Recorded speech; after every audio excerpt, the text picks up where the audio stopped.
آج کا سبق سورہ یاسین سے شروع ہو رہا ہے۔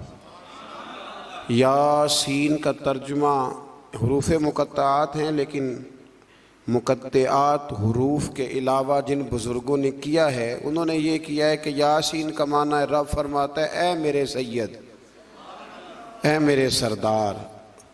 فرمایا والقرآن الحکیم، مجھے قرآن مجید کی قسم ہو، انک لمن المرسلین، بے شک آپ رسولوں میں سے ہیں۔ مجھے قسم ہو کہ بے شک آپ رسولوں میں سے ہیں۔ پھر اللہ تبارک و تعالیٰ نے آگے متعدد آیات کے اندر، سورہ یاسین کی متعدد آیات کے اندر اللہ تبارک و تعالیٰ نے غافل لوگوں کو اللہ کے عذاب سے ڈرایا ہے اور ان پر حق کی حجت کو قائم کیا ہے۔ لیکن کچھ سرکش لوگ ایسے ہوتے ہیں جن پر دعوت حق کا اثر نہیں ہوتا۔ دعوت حق انہی پر اثر ہوتا ہے جو نصیحت کو قبول کرتے ہیں، جن کا طریقہ ہے کہ وہ نصیحت کو قبول کرتے ہیں، جن کا مزاج نہیں نا جی نصیحت کو قبول کرنے کا، تو ان لوگوں پر حق کی دعوت کا کوئی اثر نہیں ہوتا۔ پھر آیت نمبر 38 سے اللہ تبارک و تعالیٰ کی قدرت اور جلالت کا بیان کیا گیا کہ سورج، چاند اور سیارے تمام قادر مطلق کے نظم کے تابع ہیں، اور یہ ممکن نہیں کہ ان میں سے کوئی فساد یا ٹکراؤ ہو جائے۔ پھر آیت نمبر 48 میں فرمایا کہ کفار کہتے ہیں وہ وعدہ کب آئے گا کہ تم سچے ہو۔ اس کے بعد پھر اللہ تعالیٰ نے وقوع قیامت کا ذکر فرمایا ہے اور بعثت بعد الموت کو مختلف پیرایوں کے اندر بیان فرمایا ہے۔ آیت نمبر 54 سے ارشاد فرمایا کہ بغیر کسی ظلم کے اعمال کا بدلہ دینے اور جنتی لوگوں کے لیے نعمتوں کا ذکر ہے اور مجرموں کو الگ کرنے اور جہنم کے عذاب کا بھی اللہ نے انہی آیات کے اندر تذکرہ فرمایا ہے۔ آیت نمبر 65 میں اللہ تبارک و تعالیٰ نے بتایا ہے کہ قیامت کے دن مجرموں کے منہوں پر مہریں لگا دی جائیں گی، منہ ہوں گے ان پر مہر لگا دی جائے گی، اور ان کے ہاتھ، پیر اور دیگر اعضاء سلطانی گواہ بن کے اللہ کی عدالت میں ان کے خلاف گواہی دیں گے۔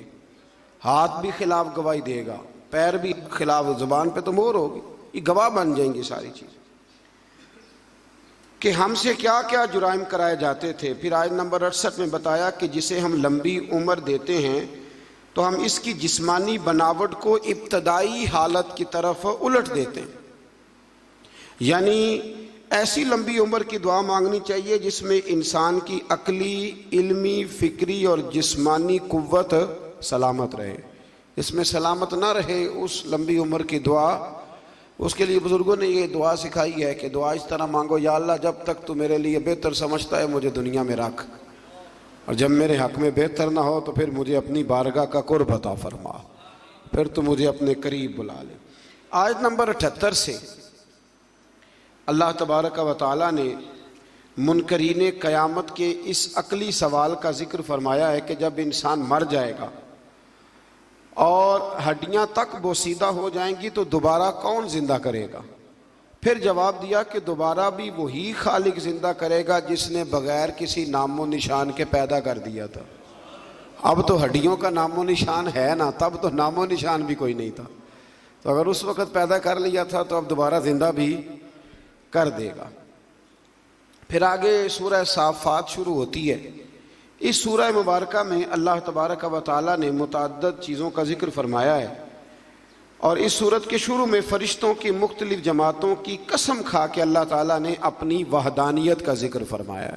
کچھ مضامین ایسے ہوتے ہیں جو پچھلے اسباق سے ملتے ہیں، تو چونکہ جب 2 پارے کرنے ہوتے ہیں تو میری یہ خواہش ہوتی ہے کہ صرف وہ مضامین لائے جائیں جو پہلے بیان نہیں ہوئے۔ تو اس میں اللہ تبارک و تعالیٰ نے ارشاد فرمایا آیت نمبر 40 سے لے کر 49 تک، فرمایا کہ اللہ تعالیٰ کے برگزیدہ بندوں کو آخرت میں عطا کی جانے والی کچھ نعمتیں ہیں۔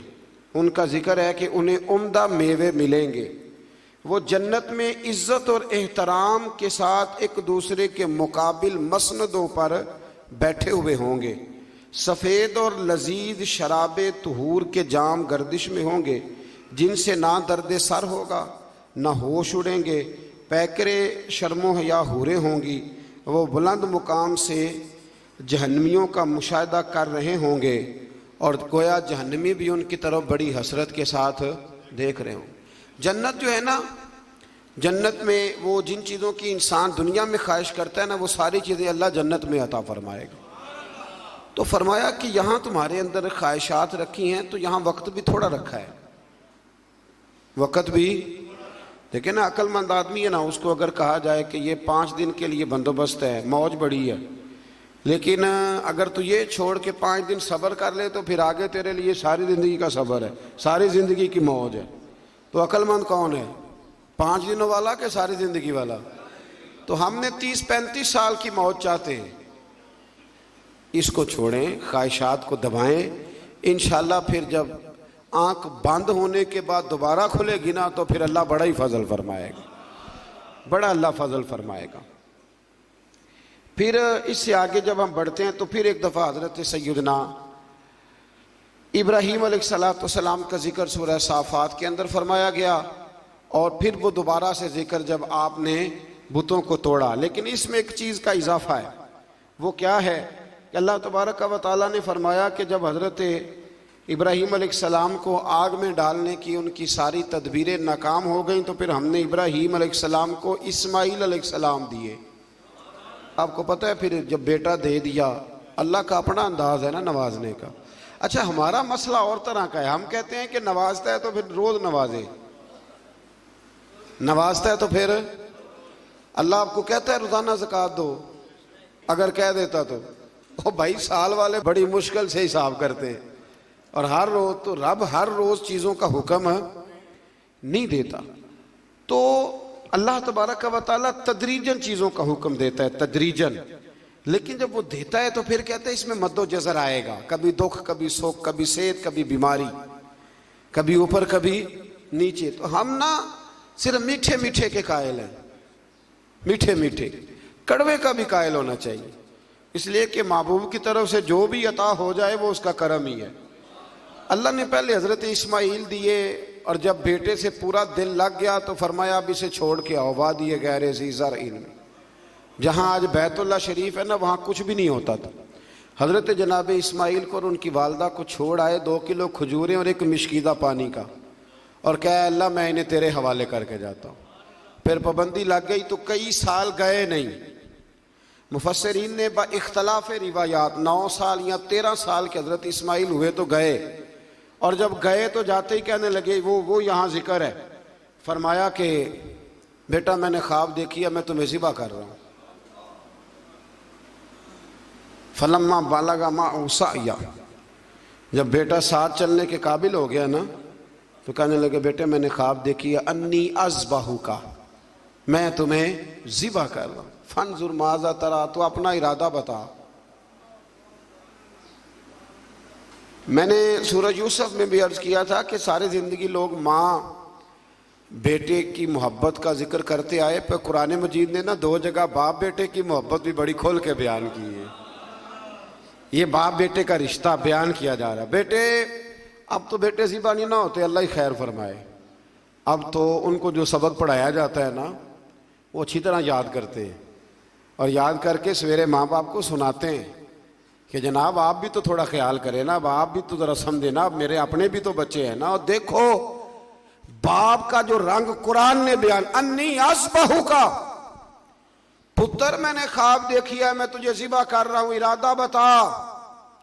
تو حضرت اسماعیل نے یہ نہیں کہا کہ چلو ابا جی ذبح کر دو، کہنے لگے یا ابت افعل ما تؤمر، کہا ابا جی آپ ذبح نہ کریں، آپ نے خواب دیکھی ہے ذبح کر رہے ہیں تو فقط ذبح ہی نہ کریں، جو رب کہتا ہے نا وہ سارا آپ میرے ساتھ کریں، جو حکم ہوتا ہے وہ، جو اللہ کہتا ہے وہ سارا کرے۔ اس کی تفسیر میں مفسرین نے لکھا ہے کہ گویا حضرت اسماعیل کہہ رہے تھے کہ ابا جی اگر اللہ کہتا ہے نا ذبح کرو تو آپ ذبح کریں، اور اگر وہ کہتا ہے نا اس کے بعد میرے ٹکڑے ٹکڑے کریں تو آپ ٹکڑے ٹکڑے کریں، اور اگر وہ کہتا ہے نا پھر اسے جلا دیں تو آپ جو رب کہتا ہے نا آپ وہ سارا میرے ساتھ، ستجدنی انشاء اللہ من الصابرین، مجھے آپ انشاءاللہ صبر کرنے والوں میں سے ہی پائیں گے۔ تو پھر اللہ کریم نے فرمایا ابراہیم تو نے خواب سچا کر کے دکھایا ہے، حضرت ابراہیم نے تو پٹی باندھ لی تھی آنکھوں پہ، بیٹے کے ہاتھ باندھ لیے تھے، انہوں نے تو چھری چلا دی تھی، اب جس نے امر کرنا تھا اسی نے نہ کیا۔ وَفَدَيْنَاهُ بِذِبْحٍ عَظِيمٍ، اور ایک ذبح عظیم کا فدیہ اللہ نے دے دیا۔ تو اقبال کہنے لگے یہ فیضان نظر تھا، یہاں کے مکتب کی کرامت تھی۔ دو چیزیں ہوتی ہیں، ایک فیضان نظر بھی ہوتا ہے، کئی دفعہ مکتب کے نکمے فیضان نظر سے چل جاتے ہیں، یہ تو اقبال کہہ رہے ہیں نا، یہ فیضان نظر تھا، یہاں کے مکتب کی کرامت تھی، یہ سکھائے کس نے اسماعیل کو آداب فرزندی۔ یہاں ایک بات میں ماؤں بہنوں سے، بچیوں سے کروں گا اور آپ حضرات سے بھی کروں گا کہ یہ گھر میں اپنی بیٹیوں اور بہنوں کو یہ سبق دیں کہ بچے باپ کے اس وقت فرما بردار بنتے ہیں جب ان کی اماں انہیں باپ کا فرما بردار بناتی ہے۔ حضرت اسماعیل کی اماں کہہ سکتی تھی کہ بیٹے تیرا ابا تو کبھی آیا ہی نہیں، جنگل میں چھوڑ کے چلا گیا، یہ کہہ سکتی تھی، اور کیا کچھ ذہن میں بچے کے بیٹھ سکتا تھا، پر حضرت ہاجرہ نے کہا پتر تیرا باپ چھوڑ کے گیا ہے نا، تو ایسے نہیں چھوڑ کے گیا، تیرا باپ اللہ کا رسول ہے، اللہ کا پیغمبر ہے، اور میں باپ سے بھی کہوں گا کہ ماں کا ادب کرا سکتا ہے تو ابا کرا سکتا ہے، ابا کرائے ادب، ان کو کہے کہ بیٹا میں تو باہر رہتا تھا، تمہاری ساری پریشانیاں تمہاری ماں نے دیکھی۔ یہاں یہ ہوتا ہے کہ ماں باپ اپنے حق میں دلائل دیتے دیتے وہ دونوں ہی چھٹی کر جاتے ہیں، وہ کہتے ہیں چلو ٹھیک ہے آپ دونوں راضی رہیں، اپنے اپنے حق میں دلائل نہ دیں، یہ ویسے بھی کمزور لوگوں کا طریقہ ہے۔ اللہ ہمیں سمجھنے کی توفیق عطا فرمائے۔ پھر اللہ تبارک و تعالیٰ نے اس کے بعد پھر سے ایک دفعہ اپنے انبیاء کا، حضرت اسحاق، موسیٰ، ہارون، الیاس، لوط اور یونس علیہ السلام ذکر فرمایا اسی آیت میں۔ آگے پھر سورۃ صاد شروع ہوتی ہے۔ اس سورہ مبارکہ کی ابتدا میں قرآن کریم کی قسم کھا کے فرمایا کہ کافر تکبر اور مخالفت میں پڑے ہوئے ہیں۔ اس کے بعد فرمایا سرکار دو عالم صلی اللہ علیہ وسلم کی رسالت اور نبی کریم علیہ السلام کے انتخاب پر اور بے شمار معبودوں کی بجائے الہ واحدہ کی عبادت پر کفار کا بڑا تعجب ہے، یہ سارا کچھ کیسے ہو گیا، سارے بت چھوڑنے پڑیں گے اور نبی پاک کو ماننا پڑے گا؟ تو گویا رب فرماتا ہے جتنا مرضی تعجب کرو ماننا تو تمہیں پڑے گا، اس لیے کہ یہ میرے حبیب ہیں، یہ تمہیں ماننا تو پڑے گا۔ پھر آیت نمبر 10 سے ان مشرکین کو جنہیں اپنی طاقت پر ناز تھا اور خدائی کا دعویٰ کرتے تھے، فرمایا کہ اگر آسمانوں اور زمین اور ان کے درمیان ہر چیز کی بادشاہت ان کی ہے تو پھر انہیں چاہیے کہ آسمان کی طرف چڑھ جائیں، اور ظاہر ہے کہ ایسا ان کے لیے ممکن نہیں ہے، تو پھر اپنے عجز کا اعتراف کر لیں کہ ہم یہ کر سکتے نہیں۔ پھر اسی صورت کے اندر اللہ تعالیٰ نے پھر سے ایک دفعہ قوم نوح کا ذکر کیا، قوم عاد کا، فرعون کا، سمود کا اور قوم لوط کا اللہ کریم نے یہاں ذکر فرمایا۔ پھر آگے چل کے نا اللہ کریم نے ارشاد فرمایا کہ حضرت سلیمان علیہ السلام جو تھے وہ اللہ کے بہت ہی اچھے بندے تھے اور اللہ کی طرف رجوع کرنے والے تھے۔ اچھا، یہ جو اللہ قرآن میں تعریف کرتا ہے کسی کی، حالانکہ بندے اللہ کی تعریف کرنے کے پابند ہیں کہ وہ ہر وقت اپنے رب کی، تو یہ جو اللہ تعریف کرتا ہے نا اپنے بندوں کی، یہ اس کا کمال کرم ہے۔ تو اللہ بندوں کی تعریف کر کے، نبیوں کی تعریف کر کے، ولیوں کی تعریف کر کے ہمیں بتاتا ہے کہ تم بنا بندوں پہ تنقید نہ کیا کرو، میرے بندوں کی تعریفیں کیا کرو، تعریفیں کیا کرو۔ اللہ کے نیک بندوں کی، پیغمبروں کی، ولیوں کی، درویشوں کی تعریف کرنی چاہیے، نیک لوگوں کی بات اللہ تعالیٰ توفیق عطا فرمائے۔ پھر اس سے آگے جب ہم بڑھتے ہیں تو اللہ تعالیٰ نے پھر ایک دفعہ حضرت ایوب علیہ السلام اور ان پر آنے والے مصائب کا ذکر فرمایا ہے۔ پھر اللہ تبارک و تعالیٰ نے جا کے نا آیت نمبر 49 میں اہل تقوی کے لیے جنت کی نعمتوں کا ذکر فرمایا اور جہنمیوں کے لیے عذاب کی مختلف صورتوں کا بھی ذکر فرمایا کہ ان کو پینے کے لیے کھولتا ہوا پانی اور جہنمیوں کے زخموں کی پیپ دی جائے گی، جبکہ اہل جنت کو طرح طرح کے پھل اور شراب طہور ملے گا۔ ہمارے نا استاد گرامی فرماتے ہیں کہ میں ایک دفعہ نا ایک جگہ پہ کسی پروگرام میں موجود تھا، تو وہاں ایک صاحب نہ تقریر کرتے کرتے کہنے لگے جی ہم ہی مولوی کہتے ہیں بلا وجہ جی ایسے کہہ دیتے ہیں قبر میں کیڑے آئیں گے تو فلانا آئے گا. اور یہ بندے جب تقریر کر رہے ہوتے ہیں نا، وہ جن کا دعویٰ ہوتا ہے بعضوں کا درویشی کا، تو وہ کوئی حد شد کا خیال کوئی نہیں کرتے. آپ نے یہ آیت ملاحظہ کی نا کہ اللہ فرماتا ہے کہ جہنمیوں کے زخموں کا پیپ پلایا جائے گا. یہ قرآن مجید کی نص ہے نا کہ دوزخیوں کو عذاب ہوگا. تو مولانا نے قبر کا عذاب بیان کیا تو ایک صاحب اٹھ کے کہا، وہ بعد میں جو سمجھ لیں کہ جو آج کل بنے ہوئے ہیں نا درویش، وہ کہنے لگا جی مولوی جو ذکر کرتے ہیں نا یہ اپنی قبر کا کرتے ہیں، درویشوں کی قبر میں بچھو نہیں آئیں گے. تو فرماتے میں اٹھ کے کھڑا ہو گیا. میں نے اس کو کہا کہ تو 2 کتابیں پڑھ لیتا تو تجھے بھی سمجھ آتی. وہ جو قرآن نے عذاب بیان کیا تو وہ کس کا کیا ہے، اور جو رسول کریم نے فرمایا ہے قبر کا عذاب، تو نبی پاک نے کس کی قبر کا ذکر کیا. جی بچھوؤں سے ڈراتے ہیں جی مولوی فلان کرتے ہیں، اور یہ بہت جاہل لوگ اس قسم کی بات کرتے ہیں. مولوی کون ہوتا ہے ڈرانے والا؟ مولوی بیچارے کی کیا حیثیت ہے؟ مولوی تو ناقل ہے، تو ناقل لوگ ہیں، ناقل نقل کرنے والے، یہاں سے نقل کرتے ہیں آپ کو سنا دیتے. اتنی سی ذمہ داری ہے. اور سورہ یاسین ابھی گزری ہے، اس میں نبی کہتے تھے وما علینا الا البلاغ المبین. بھئی ہمارے ذمے تو کھول کے بیان کرنا ہے، ہمارے ذمے تو کھول کے. میں نے بڑے دن پہلے کہا تھا کہ ہماری ڈیوٹی منوانے کی نہیں بتانے کی ہے. ہماری اذان پڑھنے کی ڈیوٹی ہے، تلوار چلانے کی ڈیوٹی نہیں ہے. تو اس لیے یہ جاہلانہ بات ہے کہ جی عذاب کا ذکر نہ کرو تو جو نبی پاک نے کیا ہے. حضرت عثمان غنی قبر پہ کھڑے ہوتے تو رو پڑتے تھے. لوگ کہتے آپ تو جنتی ہیں، تو حضور نے جنتی کہا ہے تو روتے کیوں ہیں؟ تو فرمانے لگے جس محبوب نے مجھے جنتی کہا ہے انہوں نے کہا ہے قبر آخرت کی منزلوں میں سے پہلی منزل، اس کی تیاری کرو. اور حضور پتہ ہے قبر کے بارے میں کیا فرماتے؟ صحابہ کہتے ہیں ایک جنازے میں ہم نبی پاک علیہ السلام کے ساتھ گئے تو قبر تیار ہونے میں دیر تھی. حضور ایک سائیڈ پہ بیٹھ کے جنازہ پڑھ کے دیر تک حضور علیہ السلام نے گردن مبارک جھکائے رکھی.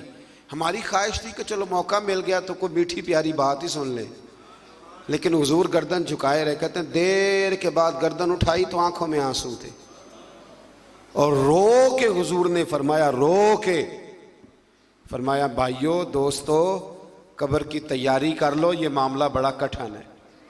تو حضور تو رو کے کہتے ہیں قبر کی تیاری کر لو، اور یہاں لوگ کہتے ہیں جی آپ بچھوؤں کی بات سنا رہے ہیں فلانے. یہ طنز نہ کریں آپ کسی پہ بھی، آپ خیال کریں اور بچیں اس وقت سے کہ اللہ تبارک و تعالیٰ کے سامنے جب کھڑے ہونا ہے اللہ تعالیٰ ساری امت پر اپنا خاص فضل فرمائے.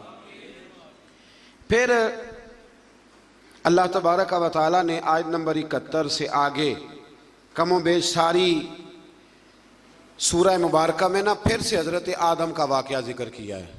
میں نے شروع میں عرض کیا تھا نا کہ غالباً 7 جگہ پہ قرآن مجید میں حضرت آدم کا واقعہ آیا ہے. پھر اس سے آگے سورہ زمر شروع ہوتی ہے. اس کے اندر بھی اللہ تبارک و تعالیٰ نے بالکل اس کی ابتدا میں حکم دیا کہ دین کو اللہ کے لیے. اللہم صل علی محمد وعلی آل محمد كما صليت على إبراهيم وعلى آل إبراهيم إنك حميد مجيد. اللهم بارك على محمد وعلى آل محمد كما باركت على إبراهيم وعلى آل إبراهيم إنك حميد مجيد. خالص کرو، خالص دین، اس میں کوئی ملاوٹ. دین آپ کو پتہ چل جائے کہ گھی میں ملاوٹ ہے تو خریدتے ہو، چینی میں، تو اگر نماز میں ہو جائے تو چلو تھوڑا سا لوگوں کو پتہ چل جائے میں نمازی ہوں، یہ بھی شرک اصغر ہے، ریاکاری بھی، اگرچہ اس کا وہ حکم نہیں پر یہ بھی غلط ہے.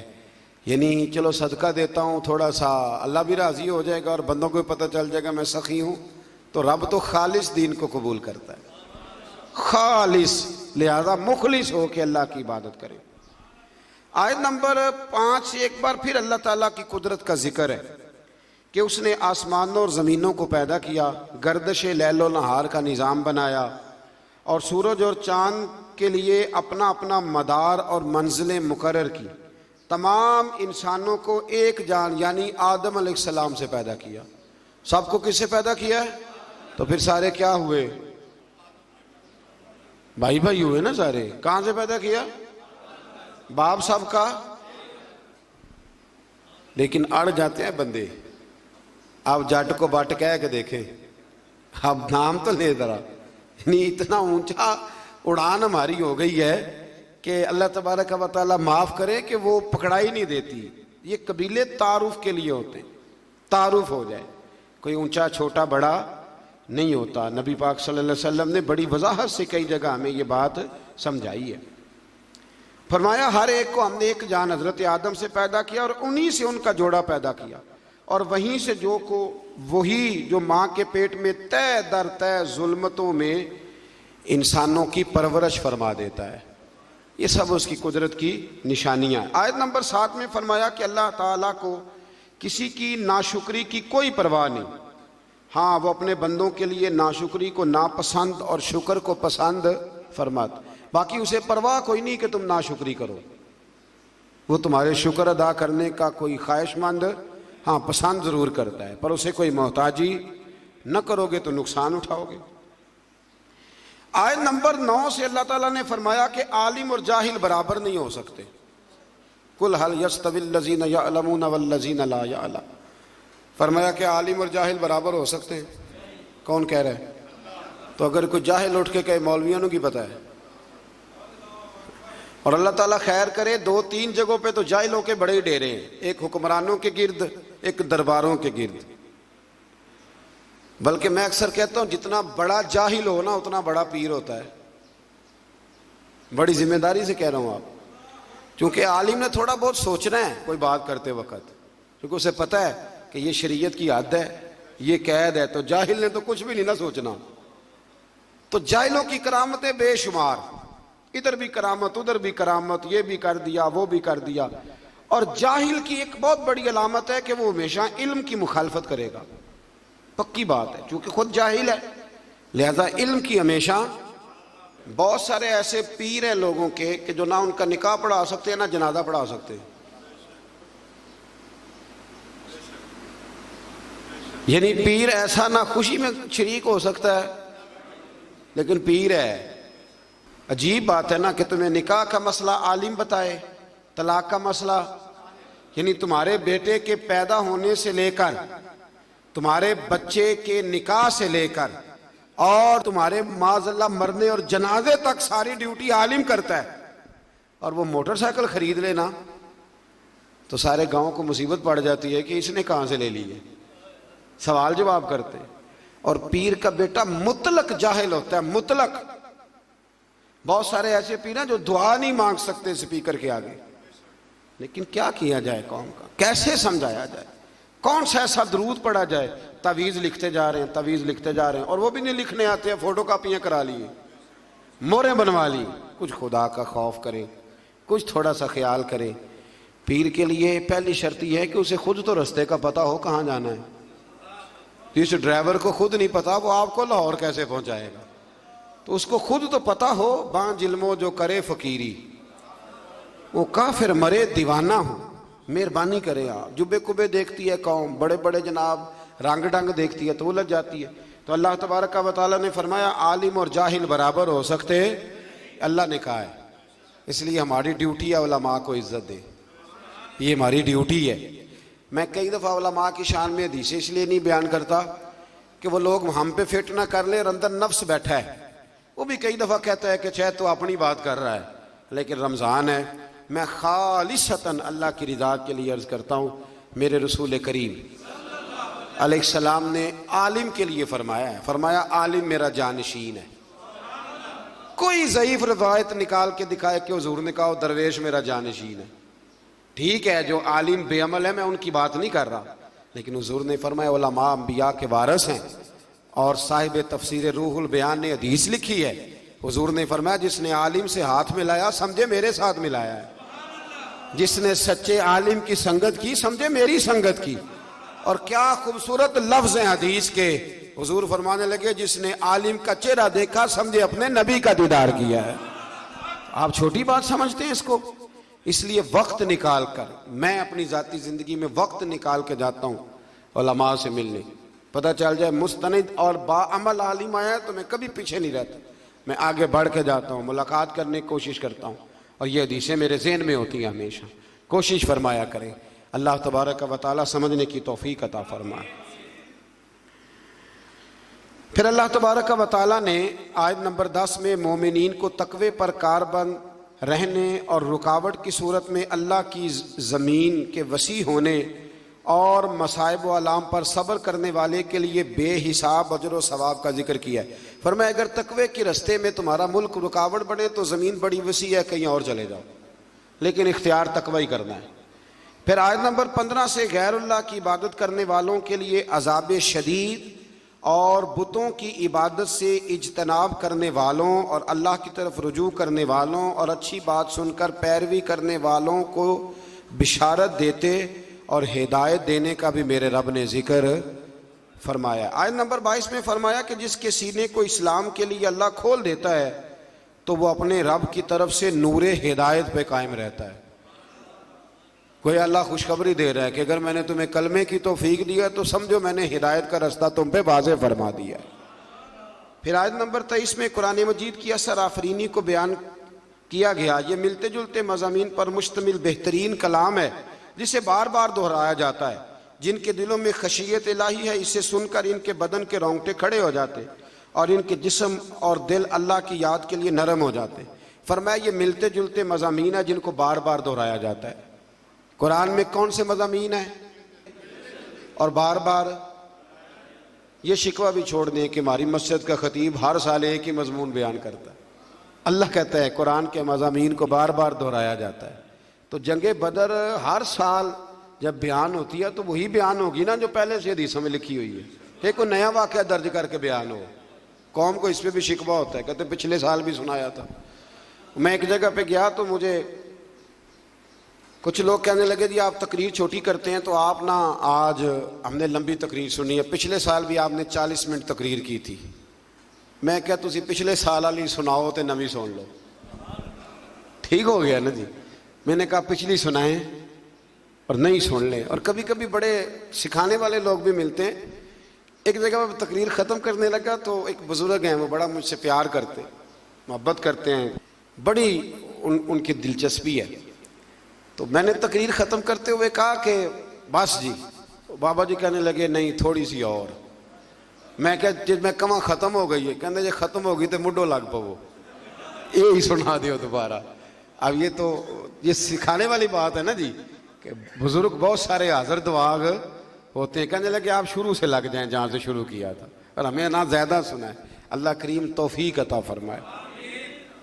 پھر آیت نمبر 60 میں اللہ پر جھوٹ باندھنے والوں کے چہروں کے سیاہ ہونے کا ذکر فرمایا. جو اللہ پہ جھوٹ باندھے گا اس کا چہرہ، کبھی کبھی نا ہم بھی کہہ دیتے ہیں کہ اللہ قرآن میں یہ بھی تو کہتا ہے نا جی. تو آپ کو پتہ ہے یہ آیت ہے قرآن کی، ہے صحیح یہ آیت. اس طرح اس دن بات نہیں ہو رہی تھی سورۃ یوسف میں کہ جی وہ بھیڑیے نے حضرت یعقوب سے کیا کہا تھا. میں کہا مینوں تے نہیں پتا انہیں کیا کہ کہندے انہیں آخیا جی میں یوسف کھادا ہوئے تو میں 14ویں سجدہ مولوی ہوں. پتہ نہیں کیڑی کتاب وچ آیا ہے، لیکن بات مشہور بڑی ہے کہ نہیں. کچھ مسئلے ایسے ہیں جن کا کوئی وجود نہیں تو کہتے ہیں جی جن نے عمرہ کر لیا تو حج فرض ہو گیا. میں کہ اس کو کھانو روٹی نہ ہوئے تو حج کیویں فرض ہو گیا. لیکن جو مسئلے بالکل کوئی وجود نہیں وہ بڑے مشہور ہیں اور بڑے زبردست معروف ہیں. تو یہ کسی جگہ روایت نہیں. علماء کی توہین کے لیے لوگ باتیں گھڑ لیتے ہیں لیکن کہیں بھی موجود نہیں ہے. آیت نمبر 62 میں فرمایا کہ اللہ تعالیٰ ہر چیز کا خالق اور نگہبان ہے اور زمین و آسمان کی کنجیوں کا مالک بھی اللہ ہی ہے. چلے بات آ گئی تو ایک مسئلہ اس طرح کا اور بھی ہے، وہ رمضان میں زیادہ بیان ہوتا ہے کہ کیڑی نظر نہ آئے تو کھاتے رہنا چاہیے، چیونٹی نظر نہ آئے تو مینو مہینہ نہیں جی دستی.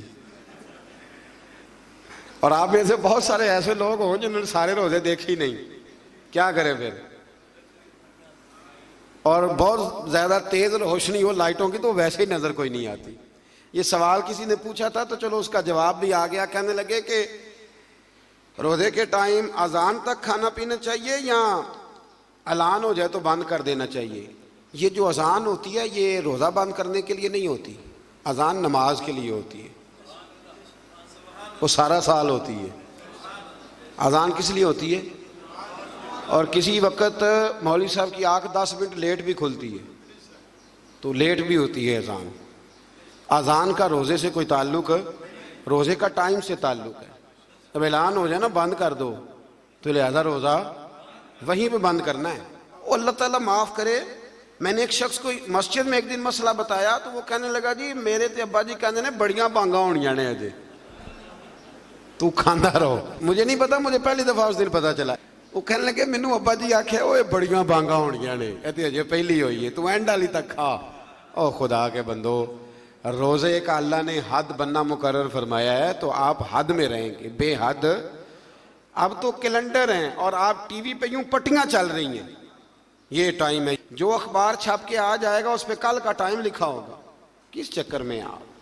اور بہت سارے ٹاؤن ایسے ہیں, سوسائٹیاں ایسے ہیں جن میں اذان کی آواز ہی نہیں جاتی گھروں میں, 3-3 4-4 پورشن, تو وہاں آپ کیا کریں گے؟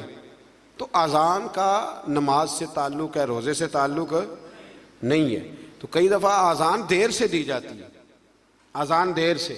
اچھا پھر بڑے مزیدار ہیں لوگ, میں نے اگلا سپارہ شروع کرنا ہے پر بات آ گئی تھی, مکمل کرنا بھی بڑا ضروری ہے. بڑے مزیدار ہیں, رمضان میں سحری کے لیے پوچھتے ہیں کہ جی ہم نے نہیں اعلان پہ بند کرنی, ہم نے تو اذان پہ. تو روزے میں اعلان پہلے ہوتا ہے, اذان بعد میں ہوتی ہے. جب افطار ہوتا ہے تو پھر پہلے اعلان ہوتا ہے, پھر وہ اس لیے پہلے اعلان ہوتا ہے کہ چلو اعلان کرنے والا بیچارہ بھی کھول لے روزہ, تو روزہ کھول کے 5-7 منٹ کے بعد اذان دیتا ہے نا, اتھے نہیں بندے مسئلہ پوچھتے تو یہ اعلان تے نہیں, اساں تے وہی بانگ تے ہی کھولنا ہے. پوچھا کبھی کسی نے تو یہ کیوں ایسے کام کرتے جن کا وجود کوئی نہیں؟ وہاں کوئی اور بات اور یہاں کوئی ہے نا عجیب بات. یعنی زکوٰۃ دینی ہوتی ہے نا جب, تو زکوٰۃ کا نصاب 52.5 تولے چاندی بھی ہے. اس وقت کہیں گے جی وہ 7.5 تولے سونے کے برابر پیسے ہوں گے پھر دینی ہے. ایسے ہی ہے, 2.25 سیر گندم میں نے دینی ہے جی فطرانہ, تو میں کہتا ہوں تو 3.5 کلو کھجوریں فطرانہ دینا, اور دینا بھی اجوا کی قیمت. وہ کیوں نہیں دیتا؟ حدیث میں تو وہ بھی آیا ہے. حالانکہ عرب کے بعض علاقے ایسے تھے جہاں کھجوریں سستی تھی, گندم مہنگی تھی, اس لیے ان کا وزن زیادہ رکھا گیا کھجوروں کا, گندم کا تھوڑا رکھا گیا. اب کس حساب سے دیتے ہیں؟ آج سویرے ایک بندے نے مسئلہ پوچھا ہے, کہتا ہے جی بچے باہر ہیں تو انہوں نے فطرانہ اتھوں دے حساب نہ دینا کہ اتھوں دے حساب نہ. میں کہا بڑا لاکھ روپیہ فطرانہ ہے جس کا حساب کرتے پھرتے ہو. او خدا کے بندے دے دے جو دینا ہے, اور فطرانہ حیثیت کے مطابق دیں. کچھ بندے ایسے ہیں جن کا 5,000 بنتا ہے ایک بندے کا. میں نے کہا حیثیت کے مطابق دے, جو غریب آدمی ہے وہ دے 200 روپیہ, ٹھیک ہے, حرج نہیں, سال کے بعد دینا ہے نا اللہ کے کہنے پر. تو آپ مہربانی کریں, اللہ توفیق عطا فرمائے سمجھنے کی.